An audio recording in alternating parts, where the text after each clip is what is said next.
안녕하십니까. 조나태 교수입니다. 이번 시간은 여러분들과 투명도에 대해서 공부를 하도록 하겠습니다. 자, 투명도 같은 경우에서는 여러분들 시험에서 아주 출제가 잘 되는 출제 다발 지역이라고 생각을 해 주셔야 돼요. 내용 자체는 그렇게 어렵지는 않아요. 그래서 우리가 투명도를 측정하기 위해서는 투명도 판이 필요하겠죠. 그래서 그 투명도 판에 대한 조건이 시험에서 자주 출제되는데 그 내용들을 시험에서 출제되는 내용 위주로 제가 한 번 더 정리를 해 드리겠습니다. 자, 먼저 내용을 한번 볼게요. 시험 기준은 투명도를 측정하기 위해서 지름이 30cm의 투명도판, 백색 원판이라고 해요. 백색 원판을 사용하여 호수나 하천에 보이지 않는 깊이로 넣은 다음 이것을 천천히 끌어올리면서 보이기 시작한 깊이를 0.1m 단위로 읽어서 투명도를 측정하는 방법이에요. 그러면 자, 먼저 시험에서 제일 중요하게 출제되는 투명도판에 대한 우리가 내용을 보겠습니다. 일반적으로 투명도판이라고 하면 백색 원판을 이야기를 해요. 자, 그 다음에 꼭 기억을 해야 되는 건 뭐냐면 지름이 30cm짜리입니다. 자, 그 다음에 여기서 여러분들이 그대로 물속으로 집어넣게 되면 원판이 뒤집어지겠죠. 그래서 무거워요. 무게가 어느 정도가 되느냐면 3kg입니다. 자, 그 다음에 원판에 그대로 집어넣어서 기울어지지 않게끔 구멍을 뚫어요. 구멍을 뚫는데 원판의 지름이 5cm짜리의 구멍을 몇 개를 뚫느냐 하면 8개를 뚫게 되죠. 그래서 여러분들이 기억했을 때 이렇게 원판이 있어요. 자, 원판이 있는데 이게 직경이 얼마짜리? 30cm짜리. 30cm짜리고 3kg 무게를 가져요. 그런데 5cm짜리 구멍을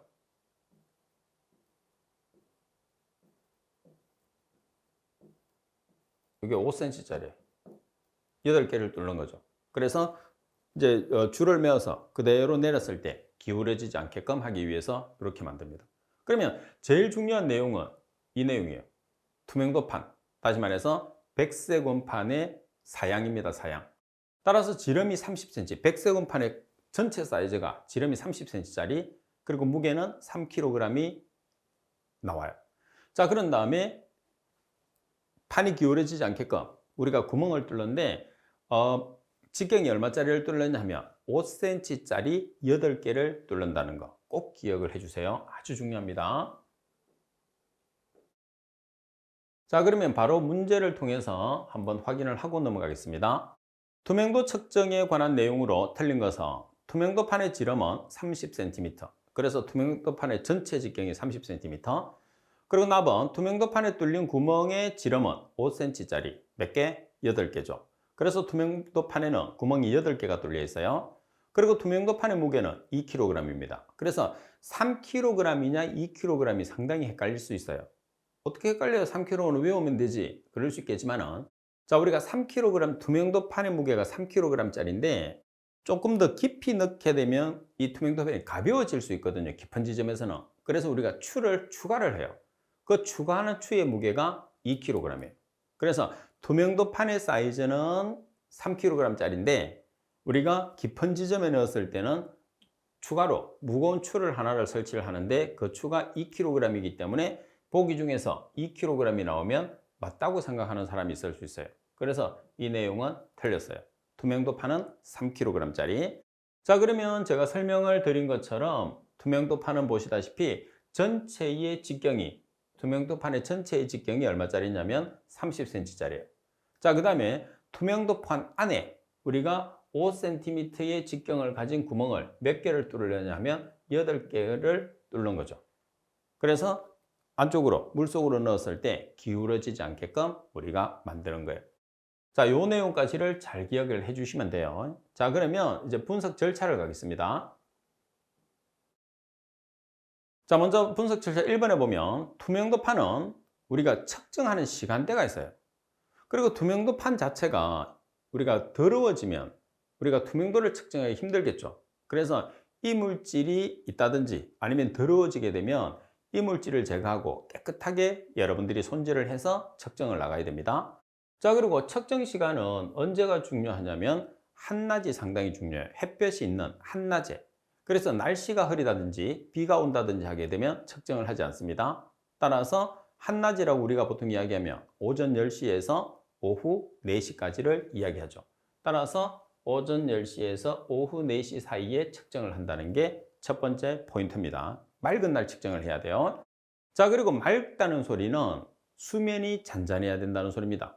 그래서 날씨가 맑고 수면이 잔잔할 때 측정을 하는데 직사광선을 피해요. 그럼 예를 들어서 여기에 우리가 하천이 있어요. 깊은 하천이 이렇게 있단 말이에요. 그러면 여기를 중간에 가서 측정을 해야 되니까 우리가 어떻게 하느냐면 이렇게 배를 타고 나가죠. 그럼 햇볕이 이렇게 비치게 되면 햇빛이 비치면 여기에 그늘 부분이 생겨요. 그래서 투명도판을 집어넣었을 때는 그늘 부분에서 측정을 해야지 정확하게 투명도를 측정할 수 있다는 그런 뜻이 됩니다. 자, 배의 그늘에서 투명도판을 조용히 보이지 않는 깊이로 넣은 다음에 이제 집어넣으니까 안 보여요. 그럼 이제 끌어올리겠죠? 끌어올리면서 보이기 시작한 깊이를 반복해서 측정합니다. 그래서 우리가 주입을 했을 때 줄에 우리가 0.1m 단위로 표시를 해놨어요. 그 다음에 팁에 있는 내용 중에서 여러분들 밑줄도 치고 별표도 해놨죠. 꼭 기억을 해야 됩니다. 그래서 투명도를 측정하는 방법에서 가장 중요한 것은 투명도판의 사양, 3kg의 무게에 직경이 30cm짜리, 그리고 5cm짜리의 구멍이 8개 뚫려 있다는 게 가장 중요해요. 자, 그 다음은 팁에 있는 1번과 3번입니다. 자, 특히 팁에 있는 1번이 가장 중요하다고 보시면 돼요. 투명도판 사양 다음으로. 그러면 투명도판은 두 가지가 있습니다. 그래서 투명도판은 색조차라는 게 있고, 그리고 광반사능이라는 게 있어요. 그러면 색조차하고 광반사능이 우리가 측정하는 게 투명도잖아요. 그러면 투명도에 영향을 미친다고 하면 깨끗하게 손질을 해야 되고, 투명도에 영향을 미치지 않는다고 하면 굳이 깨끗하게 할 필요는 없죠. 그래서 색조차와 광반사능 중에서 투명도에 영향을 미치는 게 어떤 거냐는 거죠. 자, 여기 보시면 색조차는 투명도에 미치는 영향이 거의 없어요. 그러니까 실제로 색조차는 우리가 깨끗하게 보관할 필요가 없어요. 반면에 광반사능은 투명도에 영향을 미쳐요. 그래서 투명도에 영향을 미치는 게 광반사능이기 때문에 더러워질 경우에서는 여러분들이 손질을 하고 그리고 색칠을 다시 해서 깨끗하게 보관을 해주고 유지를 해줘야 된다는 게 중요해요. 이게 시험에서 오답으로 제일 많이 나와요.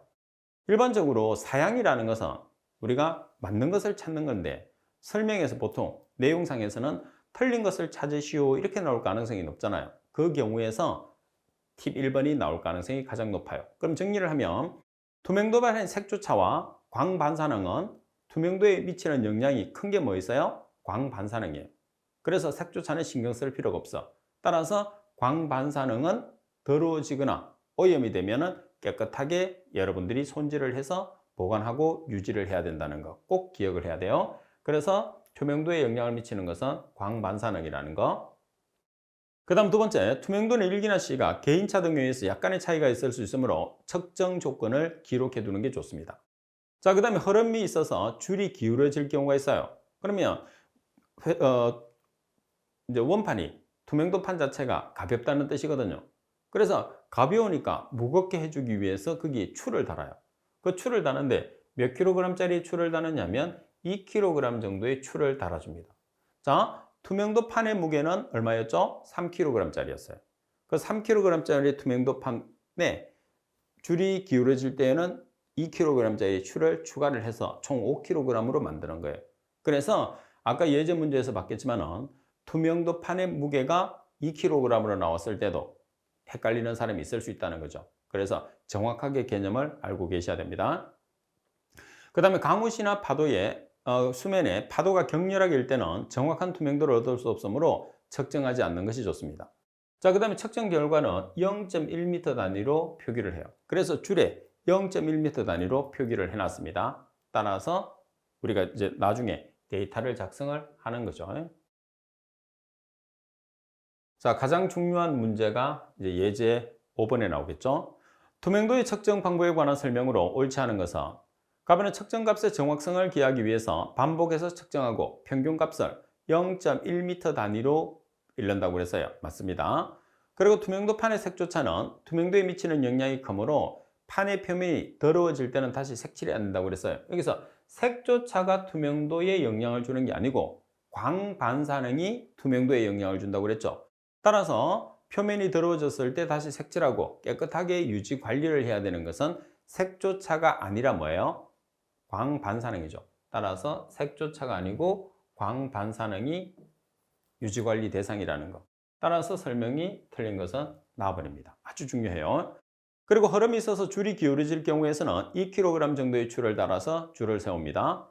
그리고 투명도판은 무게가 3kg인 지름 30cm의 백색 원판에 지름이 5cm의 구멍이 8개가 뚫려 있어요. 그래서 결과적으로 여러분들 시험에서 가장 중요한 문구는 라번 문구와 나번 문구예요. 그래서 나번과 라번은 정확하게 여러분들이 숙지를 해주는 게 중요합니다. 자, 그리고 세 번째는 탁도편입니다. 탁도라는 것은 물의 흐림 정도를 나타내는 거죠. 자, 그러면 간섭 물질, 탁도에서는 우리가 신경을 써야 되는 게 간섭 물질입니다. 간섭 물질이고, 자, 먼저 여기서 내용을 먼저 보면 탁도를 측정하기 위해서는 뭐를 이용을 하느냐면 탁도계를 이용해요. 우리가 투명도를 측정하기 위해서는 투명도 판을 이용하듯이, 그래서 탁도계를 이용해서 물의 흐림 정도를 측정하는 것을 우리가 탁도라고 이야기를 합니다.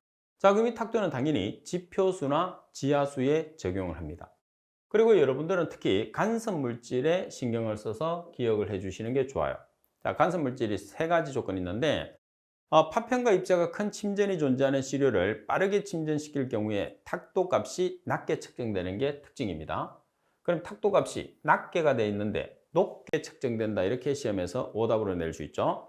그리고 시료 속의 거품은 빛을 산란시키고 높은 측정값을 나타냅니다. 그러니까 거품이 들어가 있으면 탁도가 높은 것처럼 보이는 거예요. 왜? 빛 자체가 산란이 되고 투과가 안 되기 때문에. 그래서 거품이 발생하면 빛이 산란되어서 낮은 측정값을 나타내는 게 아니라 높은 측정값을 나타내게 된다. 자, 그리고 물에 색깔이 있는 시료는 색이 빛을 흡수하기 때문에 잠재적으로 측정값이 낮게 되는 거죠. 그래서 여러분들이 조심을 해야 됩니다. 간섭 물질은 탁도에서 출제 범위가 탁도는 출제 범위가 높지는 않아요. 높지는 않은데 만약에 탁도펜에서 나오면 간섭 물질, 지금 여러분들 체크되어 있는 이 내용에서 문제가 나올 가능성이 상당히 높습니다. 자, 문제 6번에 보면 수질오염 공정시험 기준상 탁도 측정에 관한 설명으로 틀린 것은 가번의 파편과 입자가 큰 침전이 존재하는 시료를 빠르게 침전시킬 경우에 탁도 값이 어떻게 된다고 그랬어요? 탁도 값이 낮게 측정된다고 그랬어요. 자, 그리고 나번 물에 색깔이 있는 시료는 잠재적으로 측정값이 높아지는 게 아니라 측정값이 낮아지게 되는 거죠. 자, 그리고 시료 속의 거품이 빛을 산란시키게 되면 높은 측정값을 나타내게 됩니다. 그리고 탁도를 측정하기 위해서는 뭐를 이용하죠? 탁도계를 이용하는데, 탁도계를 이용해서 물의 흐림 정도를 측정을 하는 게 탁도를 측정하는 방법이에요. 따라서 설명이 잘못된 것은 나번이 정답이 됩니다. 자, 그리고 용어의 정의에 보시게 되면 우리가 탁도에 관계되는 내용이니까 탁도 단위가 있고, 그리고 콜로이드, 물속에는 우리가 입자 자체가 콜로이드 상태로 많이 존재하죠. 그리고 산란이라는 내용이 있으니까 이런 내용들은 여러분들이 시간이 있는 사람만 한번 참고해서 읽어보도록 하십시오.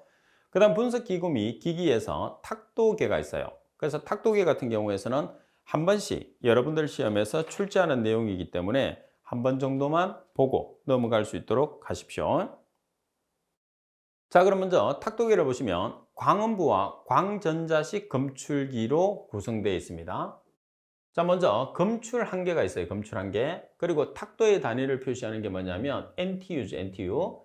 자, 탁도 검출 한계는 0.02 NTU 이상인 NTU 탁도계를 사용을 합니다.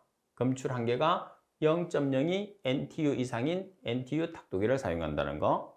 자, 그 다음에 광원인 텅스텐 필라멘트는 2200K에서, K라는 것은 절대 온도입니다. 3000K 온도에서 작동을 해야 되고, 측정 튜브 내의 투사광과 산란광의 총 통과 거리는 10cm를 넘지 않아야 됩니다. 10cm가 중요합니다. 자, 그리고 검출기에 의해서 빛을 흡수하는 각도는 투사광에 대해서 90 플러스 마이너스 30도씨를 넘지 않아야 되겠죠. 자, 투사광이라는 것은 말 그대로 투과되는 빛입니다. 그리고 입사광이라는 것은 들어가는 빛을 이야기를 하는 거죠. 산란광이라는 것은 산란이 되는 양을 이야기하죠. 그래서 산란이 된다는 것은 좋지 않은 상태죠. 자, 그리고 문제 7번을 보시게 되면 탁도 측정 시에 사용되는 탁도계의 설명으로 갈로에 들어갈 내용으로 알맞은 것은 광음부와 광전자식 검출계를 갖추고 있으며 검출 한계가 갈로 NTU 이상인 NTU 탁도계로서 광원인 텅스텐 필라멘트는 2200K에서 3000K 온도에서 작동하고 측정 튜브 내의 투사광과 산란광의 총 통과 거리는 10cm를 넘지 않아야 된다고 그랬어요. 그래서 이론적으로 나올 때는 10cm를 넘지 않아야 된다는 10cm가 상당히 중요해요. 자, 그럼 갈로에 들어가는 것은 우리가 NTU는 얼마 이상이 돼야 되겠죠? 0.01, 0.02, 0.05, 0.1 중에서 0.02입니다. 자, 그래서 0.02 NTU 이상인 NTU 탁도계를 사용을 하게 되는 거죠. 자, 여기까지가 탁도에 대한 설명입니다. 자, 그리고 색도입니다. 색도. 자, 색도도 투명도와 마찬가지로 출제 빈도가 상당히 높아요. 그래서 색도나 투명도나 탁도 중에서는 탁도가 실제로 보면 우리가 공정시험법으로 규정이 가장 늦게 됐거든요. 이 중에서는. 그래서 출제 빈도가 조금 떨어지는 이유는 특별한 내용이 없어요. 대신에 투명도나 색도 같은 경우에서는 내용적인 측면이 많기 때문에 출제가 상당히 잘 되는 아주 중요한 파트다 이렇게 보시면 됩니다. 자, 이 시험 기준은 색도를 측정하기 위해서 시각적으로 눈에 보이는 색상에 관계없이 단순 색도차 또는 단일 색도차를 우리가 계산을 해요. 그래서 시각적으로 눈에 보이는 색상에 관계없이 단순 색도차나 단일 색도차를 계산하는 게 색도입니다. 자, 그 다음에 아담스 니켈슨이라는 사람이 우리가 만든 색도 공식을 근거로 하고 있어요. 아담스 니켈슨의 색도 공식을 근거로 한다. 자, 그 다음에 적용 범위에 보면 지표수나 지하수, 폐수에 적용을 할 수 있죠. 그래서 모든 우리가 측정 대상이 마찬가지입니다. 자, 그리고 3번에 보시게 되면 간섭 물질을 먼저 보시게 되면 자, 간섭 물질은 적용 파장에서 콜로이드성 물질, 콜로이드성 물질이라는 것은 입자가 작아서 물에 용존되어 있거나 아니면 물에 떠 있는 물질을 이야기합니다. 부유물질의 존재로 빛이 흡수호는 분산되면서 일어나기도 합니다. 그 다음에 아담스 니켈슨의 색도 공식을 보시게 되면 유관적으로 두 개의 서로 다른 색상을 가진 AB가 무색으로부터 같은 정도로 색도가 있다고 판정되면 이들의 색도 값의 기준은 ADMI의 기준과 같게 됩니다. 자, 이 내용은 1번은 크게 필요 없고, 자, 그리고 아담스 니켈슨의 색도 공식에서 우리가 백금과 코발트 표준 물질이 있어요. 백금과 코발트 표준 물질이 있는데 지금 우리가 비교하는 게 뭐냐면 색도를 측정을 하는 거잖아요. 그럼 색도를 측정하게 되면 색깔이잖아요. 그래서 백금, 코발트 표준 물질과 비슷한 색상을 가지는 폐하수가 있을 거고 아주 다른 색상을 가지는 폐하수가 있을 거란 말이에요. 그러면 어디에 적용을 하느냐? 색상이 비슷한 폐하수에 적용이 되느냐? 아니면 색상이 서로 다른 폐하수에 적용되느냐가 시험에서는 키포인트가 되는 거예요. 그죠? 자, 그래서 여기에서는 두 개가 같이 다 적용이 됩니다. 백금 코발트 표준 물질과 색상이 비슷하거나 아주 다른 용액에서도 폐하수에서도 적용이 된다는 게 가장 중요한 포인트. 자, 먼저 백금 코발트 표준 물질과 아주 다른 색상의 폐하수에서 뿐만 아니라 그래서 다른 색상에서도 적용된다는 소리고, 그리고 표준 물질 자, 그리고 표준 물질과 비슷한 색상의 폐하수에서도 적용할 수 있다고 되어 있어요. 그래서 아주 다른 색상과 비슷한 색상 두 가지에 다 적용이 된다는 것을 꼭 기억을 해야 돼요. 우리가 투명도에서는 그렇지 않았잖아요. 색조차하고 광반사능이 투명도에 미치는 영향이 큰 것들만 우리가 깨끗하게 손질하고 색칠을 하잖아요. 그래서 색조차는 영향을 미치지 않기 때문에 우리가 깨끗하게 보관할 필요도 없고 유지할 필요도 없는데 광반사능은 깨끗하게 유지 보존을 해야 돼요. 반면에 우리가 색도를 우리가 나타냈을 때는 표준 물질과 비슷한 색상이나 아니면 아주 서로 다른 색상에서도 같이 적용이 된다는 게 가장 중요한 시험 포인트라는 것을 꼭 기억하세요. 자, 그리고 팁에 보면 시료 용액의 색도가 250도 이하인 경우에서는 흡수셀의 청장이 5cm인 것을 사용을 해요. 그래서 오답으로 나오는 내용은 아닙니다. 자, 그러면 여러분들 문제를 통해서 출제 문제를 한번 보겠습니다. 색도 측정에 관한 설명 중에서 옳지 않은 것은 가번의 색도 측정은 시각적으로 눈에 보이는 색상에 관계없이 단순 색도차 또는 단일 색도차를 계산을 합니다. 그리고 백금 코발트 표준 물질과 아주 다른 색상의 폐하수에서 적용할 수 없어요. 그러면 백금 코발트 표준 물질과 아주 다른 색상을 가진 폐하수나 서로 비슷한 색상을 가지는 폐하수나 적용이 가능해요, 불가능해요? 적용할 수 있어요. 그죠? 둘 다 적용이 됩니다. 그리고 근본적으로 간섭은 적용 파장에 콜로이드 물질 및 부유 물질의 존재로 빛이 흡수 또는 분산되면서 일어납니다. 그리고 아담스 니켈슨의 색도 공식을 근거로 한다 되어 있죠. 그래서 가장 핵심적인 내용은 나번이 정답이 된다는 거죠. 그래서 여러분들이 지금 제가 수업을 하면서 표기됐던 부분이 거의 가나다라의 보기. 그래서 내용이 지금 색도 자체에서는 내용이 시험에 나올 수 있는 내용이 몇 개 안 돼요. 그래서 지금 예제 문제에서도 잘 기억하시면 항상 문구가 약간 바뀐다 하더라도 답은 항상 표준 물질과 비슷한 폐하수나 서로 다른 폐하수 중에서 어디에 적용되느냐를 판단하는 게 가장 중요해요. 둘 다 적용이 됩니다. 자, 그리고 5번에 수소이온 농도를 보도록 하겠습니다. 자, 수소이온 농도라는 것은 pH를 뜻합니다. 그죠? 자, 이 시험 기준은 물속의 수소이온 농도를 측정하는 방법으로서 기준 점검과 비교 점검으로 일단 구성되어 있어요. 그런 다음에 pH 측정기를 사용해서 기전력의 차이에 의해서 우리가 측정을 하는데 수소이온 농도는 얼마에서 얼마까지 존재하죠? pH가 0에서 14까지 존재를 하죠. 그래서 수온이 0에서 40도인 기준에서 우리가 pH의 정량 범위는 pH가 0에서 14까지 존재하기 때문에 정량 범위는 0에서 14까지라는 거죠. 그래서 우리가 정량할 수 있는 pH 범위가 0에서 14예요. 그러니까 pH가 0에서 14까지 존재하게 되는 겁니다. 자, 먼저 우리가 pH 부분에서 기억을 해야 되는 내용이 간섭 물질이에요. 각 파트마다 간섭 물질이 나오면 그 간섭 물질을 제거를 해야지 정상적으로 측정이 되거든요. 그래서 간섭 물질이 시험에서 자주 나오고 그리고 우리가 중요하게 다루는 거예요.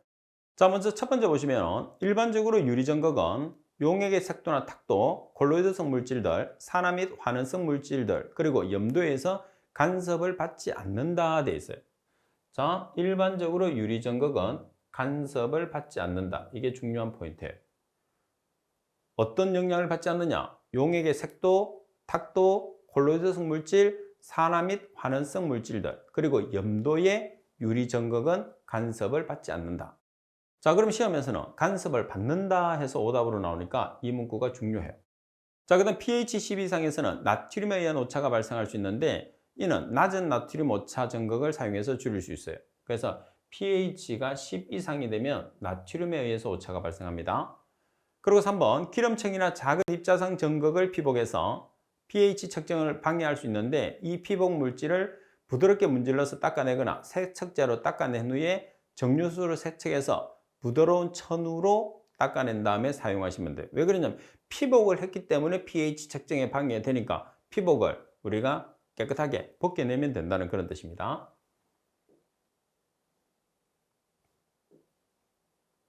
자, 그리고 피복물을 제거했을 때는 주로 염산 1 플러스 9를 사용하시면 돼요. 그럼 1 플러스 9는 어떻게 만드는 거죠? 염산 1ml에 물 9ml를 넣어서 총합을 10ml로 만드는 것을 뜻합니다. 자, 그리고 4번 pH는 온도 변화에 따라서 영향을 받습니다. pH는 온도 변화에 따라서 영향을 받는다는 것. 그래서 간섭물질 1번과 4번은 반드시 여러분들이 기억을 해 주셔야 돼요. pH는 보통 온도에 따라서 영향을 받는다는 생각을 안 해요. 그런데 조금 있다가 표를 보시게 되면 온도에 따라서 약간의 영향을 아주 이렇게 많은 영향을 받지는 않는데 pH 자체가 온도에 따라서 변하게 됩니다. 전반적으로 보면 올라가는 것도 있고 내려가는 것도 있어요. 그래서 일부가 조금 이렇게 작은 값들이 변하게 돼요. 자, 예제 9번에 보시면 기준 점검과 비교 점검으로 구성된 pH 측정기를 사용해서 수소이온 농도를 측정했을 때 간섭 물질에 대한 설명으로 틀린 것은 어느 것인가? 가본 pH는 온도에 따라서 영향을 받는다. pH는 온도의 변화에 따라서 영향을 받게 되죠. 맞습니다. 답은 pH 10 이상에서 나트륨에 의한 오차가 발생할 수 있는데 이는 낮은 나트륨 오차 전극을 사용해서 줄일 수 있어요. 그래서 pH 10 이상에서는 나트륨에 의해서 오차가 발생을 합니다. 그리고 일반적으로 유리전극은 산화 및 환원성 물질, 염도에 의해서 간섭을 받나요? 받지 않나요? 유리전극은 받지 않습니다. 그래서 간섭을 받는다가 아니고 받지 않는다가 돼야 되겠죠. 그리고 답은 기름층이나 작은 입자상이 전극을 피복해서 pH 측정을 방해하죠. 그래서 피복층을 여러분들이 문질러서 벗겨낸 다음에 측정하시면 간섭을 방지할 수 있어요. 따라서 정답은 답은이 정답이 되겠죠. 자, 그리고 세 번째 pH 측정기입니다.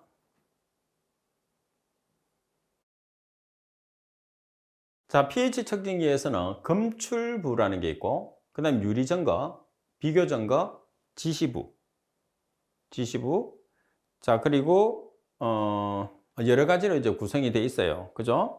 그래서 실제로 보면 이제 그 네 가지, 지금 여러분들이 보고 계시는 검출부, 유리점거, 비교점거, 지시부. 그러니까 검출부와 지시부 두 가지로 구성이 되어 있는 거죠. 그 다음에 검출부와 지시부로 되어 있고, 그 다음에 검출부에서는 다시 유리점검과 비교점검으로 구성이 되어 있다고 생각을 해주시면 됩니다.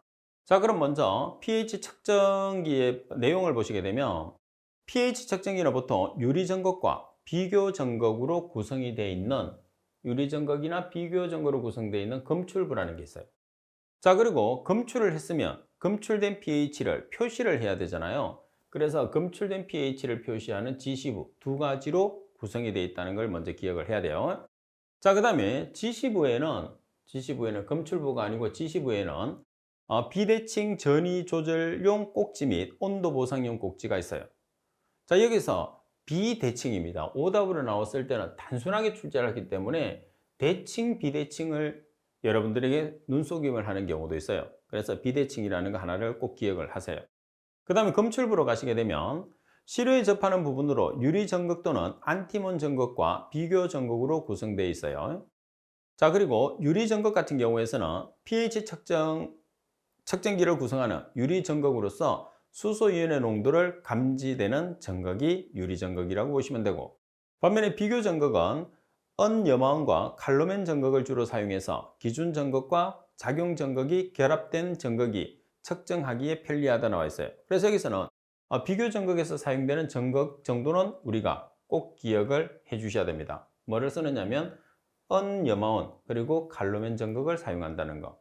비교 전극에서 사용되는 것은 은염화원, 칼로멘 전극 꼭 기억을 해 주시고, 그 다음에 지시부 같은 경우에서는 비대칭 전위 조절 및 온도 보상용 꼭지로 구성되어 있다고 위에 있었어요. 그죠? 그 다음에 측정기의 운전 상태나 측정 결과, 교정값 등을 확인해서 기록할 수 있어야 됩니다.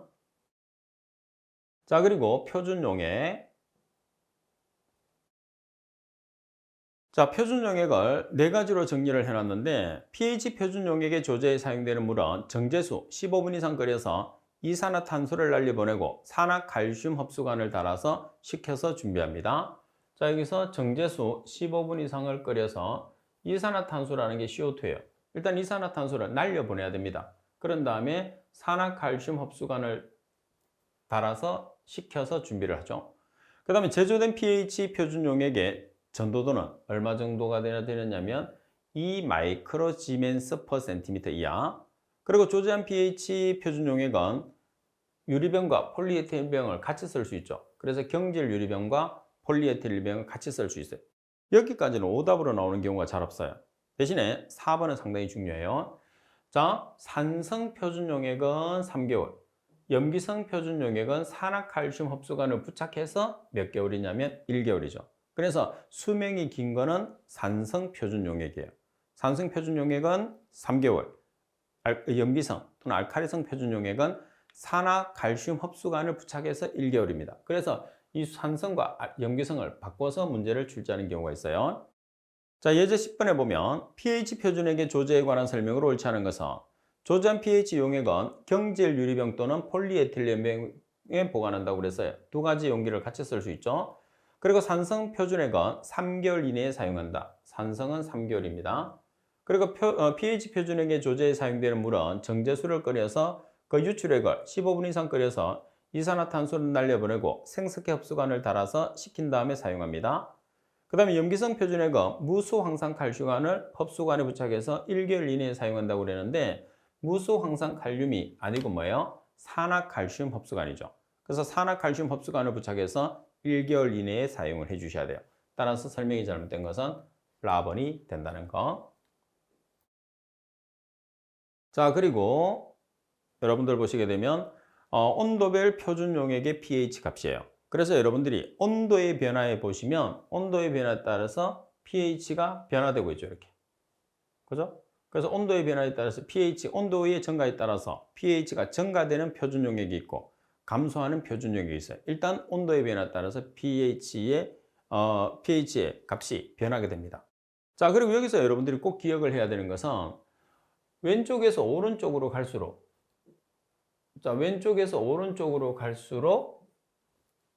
그 다음에 오른쪽에서 왼쪽으로 갈수록 pH가 어떻게 되느냐. 자, 왼쪽에서 오른쪽으로 갈수록 pH가 크죠. 그 다음에 오른쪽에서 왼쪽으로 갈수록 pH가 작아요. 그래서 시험상에서는 다음 중에서 pH가 가장 큰 표준 용액은 pH가 가장 작은 표준 용액 이렇게 묻게 되는 거죠. 그래서 이 표에서 표준 용액 정도는 암기를 해야 돼요. 그러면 수산염 표준 용액, 포탈산염 표준 용액, 인산염, 붕산염, 탄산염, 수산화칼슘이 있어요. 그럼 몇 개 안 돼. 자, 그러면 왼쪽에서 오른쪽으로 가면서 pH가 증가하고 오른쪽에서 왼쪽으로 갈수록 pH가 감소하다고 그랬단 말이에요. 그래서 암기법을 보시면 수퍼인 7보옷의 탄수음 이렇게 외우면 돼요. 그럼 여기서 수라는 것은 뭐냐 하면 수산염, 그리고 퍼라는 것은 포탈산염, 그리고 인이라는 것은 인산염, 그리고 탄수음이라는 것은 여기서 탄산염, 그리고 숨은 수산화칼슘이에요. 그럼 여기서 7부옷에 돼 있잖아요. 7부옷. 그래서 7부옷이는 여기서 그 7부옷에서 부라는 것은 붕산용이에요. 부라는 것은 붕산용이에요.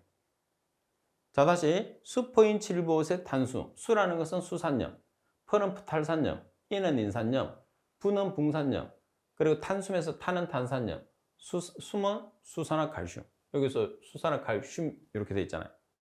그 다음에 7은 뭐냐면 7은 pH 7을 의미하는 거예요. 그래서 pH 7의 근처에 있는 거는 표준 용액이 뭐예요? 인산염이에요. 그래서 이는 사람 인자로 생각하세요. 그래서 인간이 중심이다. 그래서 pH 7이 중심이잖아요. 그래서 pH 7을 나타내는 표준 용액은 그러면 인간이 중심이다 해서 인산염을 찾아주시면 되죠. 자, 이런 방법으로 여러분들이 pH가 큰 순서와 작은 순서를 반드시 정리를 할 수 있도록 하십시오. 자, 문제를 보시면 다음 pH 표준액 중에서 pH 값이 0도씨에서 가장 높은 값을 나타내는 표준 용액은 그래서 오른쪽에 있으면 있을수록 높은 값이죠. 왼쪽에 있으면 있을수록 낮은 값이에요. 그래서 문제 조건에서 보시면 가장 높은 값은 가장 큰 값은 당연히 뭐가 되는 거죠? 수산화칼슘. 가장 작은 값은 수산염. 그래서 우리가 암기법을 통해서 공부를 했어요. 꼭 암기법을 통해서 정리를 해놓고 이런 문제 같은 경우에서는 암기법을 통하지 않으면 맞출 수가 없어요. 대충 우리가 수퍼인 7부옷의 탄수음 이 정도만 기억을 해도 보기에 있는 것을 비슷한 문구를 가지고 찾아내면 되는 거거든요. 그래서 꼭 숙지할 수 있도록 하십시오. 자, 이번 시간 수업은 이것으로 마치도록 하겠습니다. 수고하셨습니다.